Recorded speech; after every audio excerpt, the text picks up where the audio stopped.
Gitayog ang lungsod sa Minglanilla sa pagsugod sa buwan sa Pebrero sa pagpaubos og preventive suspension sa ilang mayor, Rajiv Inad og mga sakop sa Milabayng Konseho.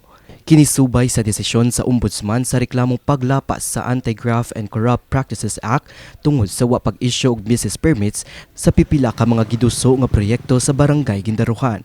Apan ang gisuspenso nga mayor midipinsa nga ang kabalakas sa epekto sa quarry operation sa sitio na po sa nahiskutang barangay ang hinungdan sa ilang desisyon kaniadto. Niadtong 2024, may paggawas ng kagamhanan sa Minglanilla, Cebu og resolusyon sa pagdumili sa mga solid waste disposal permit og bisag unsang paagi sa pagkupkop sa yuta. Apan sa habig sa pribadong kompanya, ilang gibdepensa nga adunan sila nadawat nga assessment og recommendation sa Mines and Geosciences Bureau kun MGB. Nunot niini, nihimo sila og rehabilitation plan aron makapadayon sa ilang tinguha nga operasyon apan walay permit nga giluwatan na ang kagamhanan sa Minglanilla. Base sa mga naunang report, asoy sa kompanya nga ang pag-reject sa ilang permit nahitabo bisan pa man adunay duha ka laing quarry operation ang gitugdan sa lungsod. Sa desisyon sa Office of the Ombudsman, adunay pagtugot nga implementasyon sa ilang rehabilitation plan ang pribadong kumpanya gikan sa MGB o Cebu Provincial Environment and Natural Resources Office kun PENRO. Operasyon o grave abuse of authority ang nakita nga hinungdan sa pagsuspenso sa mga opisyalis sa Minglanilla nga nalang bigit sa maong lakang. Giadto sa MyTV Cebu News Team ang local government unit sa Minglanilla Miyerkules sa buntag aron makakuha og habig sa acting mayor nga si Leslyn Inad. Siya ang first councilor sa lungsod o kapikas sa suspended nga mayor apan pakyas ang atong team sa pagkuha og pamahayag gikan kaniya. Sa lain nga bahin, eksklusibong nakahinabi sa among team ang security manager sa nalambigit nga pribadong kompanya nga nagtukod og sanitary landfill kaniadto. So sa pagkakaroon, wala pa gipagawas nga statement ang management og muhatag o tubag regarding sa mga queries. Ang pribadong kompanya unang gingong magtukod og tugwayanan sa mga kanding ug motor pool apan sa pipila ka buwan gihimo kining sanitary landfill.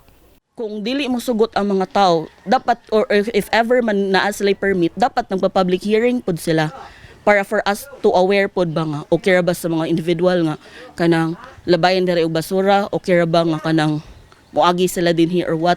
Pero para jud sa mga taga-sityo na po, amo jud ng pangusgan niya, dili jud mi malabayan og basura dinhi. Sa akong likuran ang nag-operate kani adto nga naghulagway sa motor pool o goat farm nga gipanag-iya sa mga mireklamong business owner ni atong 2024 sa mga gisuspensong opisyal sa Minglanilla human kini wa gitugdan sa renewal sa ilang business permit. Nang masangil sab kaniadto ang complainant nga ang mga lokal nga opisyal sa Minglanilla may impluwensya sa pag-reject sa ilang quarry application nga giingong hinungdan sa ilang usa ka tuig nga suspensyon. Ang pagkasuspenso sa mga lokal nga opisyal may resulta sa managlahing opinyon sa mga Minglanilliahanon.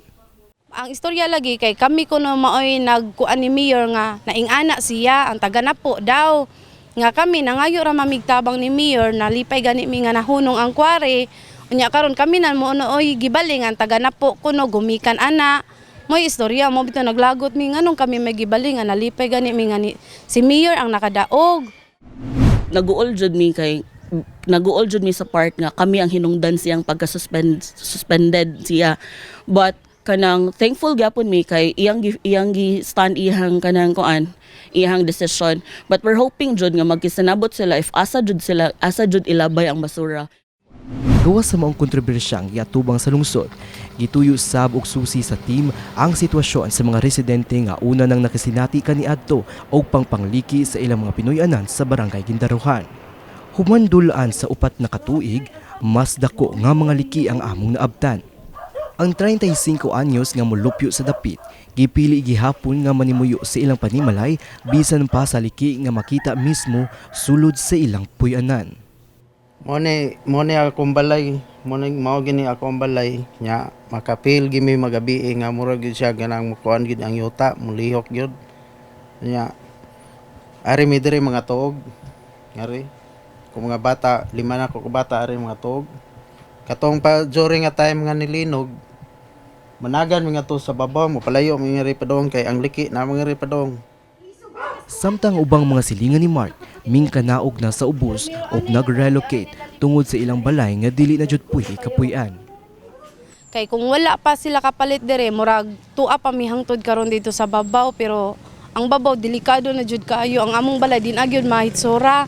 Dagko na kay gliki, di ba kay gisusi naman to sa una pag 2022 ni Mayor. Karon kay ang ubos sa among balay ni dahili na jud.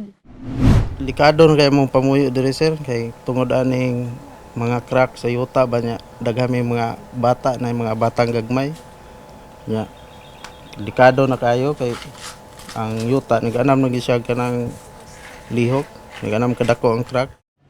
Taliwa ni ining maong mga nahitabo sa Minglanilla, panghinaot sa mga residente nga unta mas mopatigbabaw ang paghatag o pagtagad sa mga ordinaryong tawo nga naapektuhan sa lugar.